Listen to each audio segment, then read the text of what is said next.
ককায়েকৰ বাবে কিডনী দান কৰিবলৈ ওলাইছে ভগ্নীয়ে।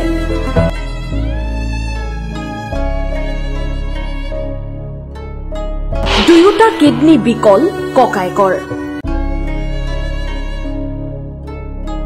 উপায়ন্তৰ হৈ দুৰ্ভগীয়া ভগ্নীয়ে দান কৰিবলৈ ওলাইছে কিডনী।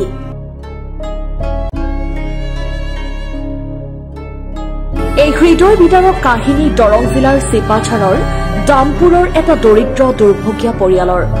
পিতৃহীন দৰিদ্ৰ পৰিয়ালটোৰ একমাত্ৰ উপাৰ্জনকাৰী 29 বছৰীয়া দিন হাজিৰা কৰা আব্দুল হেকিমৰ দুয়োটা কিডনী বিকল। পৰিয়ালটোৰ একমাত্ৰ উপাৰ্জনকাৰী আব্দুল হেকিম অসুস্থ হৈ পৰাত পৰিয়ালটো মহা বিপদত পৰিছে।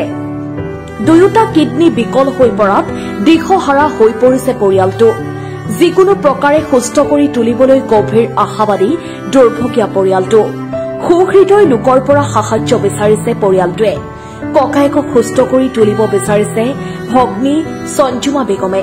ককায়েকক সুস্থ কৰি তুলিবলৈ নিজৰ কিডনী দিবলৈ আগ্ৰহী ভগ্নী সঞ্জুমা। ককায়েকৰ চিকিৎসাৰ বাবে সহায় বিচাৰিছে ভগ্নীয়ে। কোনো হৃদয়বান লোকে এই যুৱকজনৰ বাবে কিছু আৰ্থিক সাহায্য আগবঢ়াই দুৰ্ভগীয়া পৰিয়ালটোক ৰক্ষা কৰিব বুলি আশাবাদী।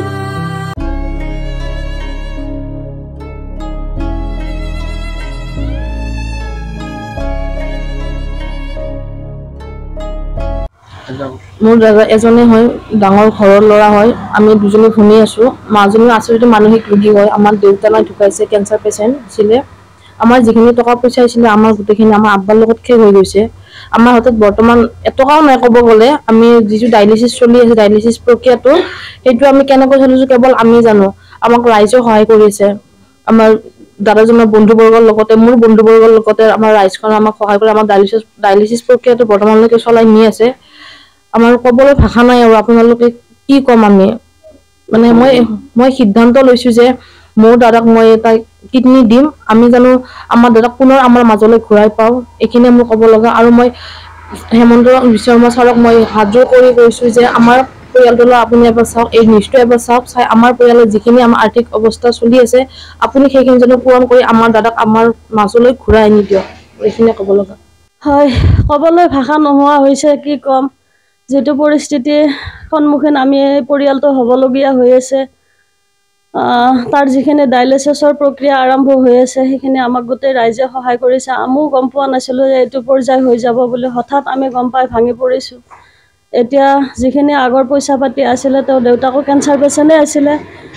দেউতাকৰ লগত মাটি বাৰী যিখিনি আছিল গোটেই বিক্ৰী হৈ গ'ল। এতিয়া তাৰপিছত আমি আব্দুল হাকিমৰ কথা গম পাই আমি বহুত ভাঙি পৰিছোঁ। ক'বলৈ আমাৰ ভাষা নোহোৱা হৈ গৈছে। কি বুলি আপোনালোকক ক'ম।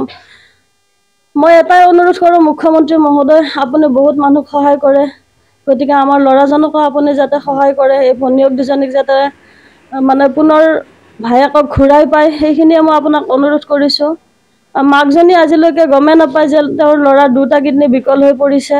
গতিকে ঘৰখনৰ একমাত্ৰ উপাৰ্জনৰ পথ ল'ৰাজনে আছিলে। তেওঁ এখন সাধাৰণ গাড়ী চলাই দিন হাজিৰা কৰিয়ে তেওঁ ঘৰখন পোহপাল দি আছিল। সেই ৰাস্তাটো এতিয়া বন্ধ হৈ গ'ল। গতিকে ৰাইজে কোনোবাই বজাৰ কৰি দিয়ে বা কোনোবাই অলপ পইচা পাতি দি সহায় কৰি সেনেকৈ ঘৰখন চলি আছে। এতিয়া ডায়েলিচিছ কৰাৰ আগতে আমি ভাবিবলগীয়া হৈছে যে অহাকালি ডায়েলিচিছ আছে, আমি কেনেকৈ নিম, ক'ৰ পৰা পাম। কিন্তু ৰাইজৰ সঁহাৰি লৈ আমি এইখিনি আগবাঢ়িছোঁ। গতিকে মই আকৌ অনুৰোধ কৰিছোঁ মুখ্যমন্ত্ৰীক হাতজোৰ কৰি যে আমাৰ নিউজটো এবাৰ চাই আমাক কিবা অলপ সকাহ দিয়ক ছাৰ, প্লিজ।